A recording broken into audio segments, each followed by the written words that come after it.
வணக்கம். எல்லாம் வல்ல மூகாம்பியினுடைய அருளோடு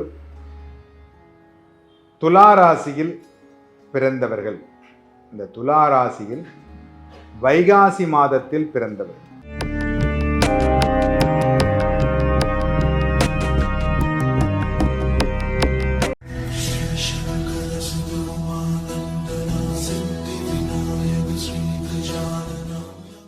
வைகாசி மாதம் இந்த துலா ராசியில சுக்கிரன் ஆட்சி, சனி உச்சமாகிறார், இங்கே சூரியன் நீச்சமாகிறார். இந்த சூரியன் ரிஷபத்தில் போய் உட்காருகின்ற பொழுது வைகாசி மாதம், ஆல்ரெடி இவர் இங்கே நீச்சமாயிருந்தாரு. நீச்சமானவர் நீச்சமான இடத்தில் போய் உட்கார்றார், 8ஆம் அதிபதியாக போய் உட்கார்றார், நீச்சமாயிருந்தார். இதனால் என்ன ஆகும் அப்படின்னு கேட்டீங்கன்னா, இவர்கள் தாய் தந்தையர் அப்படிங்கிறது அப்படிங்கிறது ரொம்ப கஷ்டம். அவர்களை விரைவில், அதாவது சின்ன வயசில் இழந்தவர்களாக இருப்பார்கள். பித்ரு சாபம் அதிகமாக இருக்கும். இந்த பித்ரு தோஷம் அதிகமாக இருக்கிறதுனால இவர்களால் படிக்க முடியாது. அதாவது வருமானமின்மை அப்படிங்கிறதுல இருப்பாங்க. இவங்களுக்கு திருமண தடை அப்படிங்கிறது வேற இருக்கும். திருமண தடை அப்படிங்கிறது கண்டிப்பாக இவர்களுக்கு இருக்கும். ஏன்னா அதுவும் சுக்கிரனோட வீடு. அந்த சுக்கிரனோட வீட்டில் போய் சூரியன் நீச்சமாகும். இந்த மாதிரி ஆகிற பொழுது கண்டிப்பாக நிறைய பிரச்சனைகளை வாழ்க்கையில் இவர்கள் சந்தித்துக் கொண்டே வருவார்கள். இவர்களுடைய வாகனங்கள் அடிக்கடி பழுதாகிவிடும்.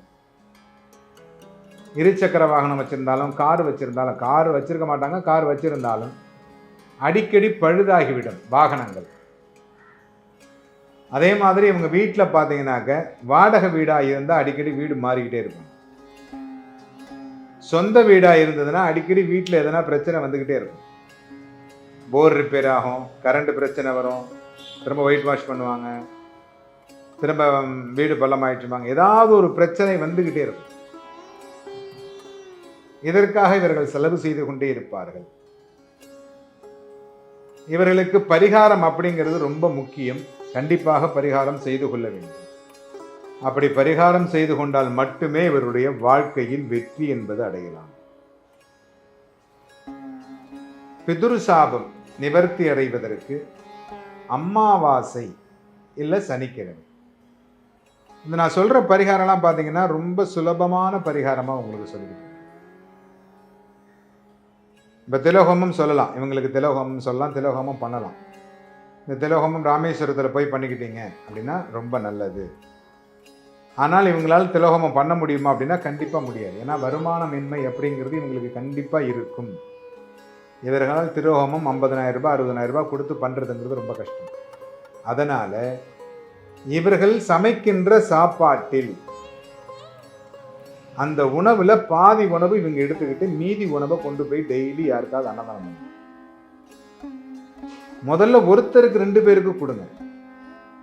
அப்படி கொடுக்க ஆரம்பிச்சிங்க அப்படின்னா, ஆனால் உங்களுக்கு நீங்கள் சமைக்கிற சாப்பாட்டில் தான் கொடுங்க, கடையில் வாங்கி கொடுக்கக்கூடாது. நீங்கள் என்ன சாப்பிட போகிறீங்களோ, நீங்கள் காலம்பரை சாப்பிட்டுட்டு சாயங்காலம் கொண்டு போய் கொடுக்கக்கூடாது. காலம்பரை ஃப்ரெஷ்ஷாக என்ன செஞ்சு சாப்பிட்றீங்களோ அதை உடனே எடுத்துகிட்டு போய் பக்கத்தில் யாருக்காவது அன்னதானம், யாருக்காவது சாப்பாடு கொடுங்க. அப்படி நீங்கள் கொடுத்தீர்களே ஆனால் வாழ்க்கையில் உங்களை விட உச்சத்துக்கு போகக்கூடியவர்கள் யாராவும் இருக்க மாட்டார்கள். அப்படி உச்சத்துக்கு போவீங்க. ஏன்னா இதற்கு ஒரு கதை உண்டு. மகாபாரதத்தில் இதற்கென்று ஒரு தனியாக ஒரு கதையே இருக்கு. அந்த கதை ஒரு பெரிய கதையாக இருக்கிறதுனால் அதை சொல்ல முடியாத நிர்பந்தத்தில் உங்களுக்கு சொல்கிறேன். அந்த மாதிரியான மிக உயர்வான இடத்திற்கு நீங்க உங்களுக்கு சாப்பிட்ற சாப்பாட்டுல பாதியை அடுத்தவங்களுக்கு கொடுங்க. இந்த தர்மம் அப்படிங்கிறது, தானம் அப்படிங்கிறது உங்களை பெரிய லெவலுக்கு கொண்டு போயிடும். அதாவது நீங்க கை வைக்கிற இடம்லாம் பொன்னா மாறும். ஆனால் நீங்கள் அதை கண்டிப்பாக செய்ய வேண்டும். அப்படி செய்தால் மட்டுமே வெற்றி என்பது உங்களுக்கு கிடைக்கும். மற்றபடி நீங்கள் கடவுள் வழிபாடு அப்படிங்கிறது உங்களுடைய குலதெய்வ வழிபாடு மட்டுமே உங்களுக்கு சிறப்புடையதாக இருக்கும். எல்லோரும் இன்புற்றிருக்க எல்லாம் வல்ல சுவாமிநாத சுவாமியை பிரார்த்திக்கிறேன்.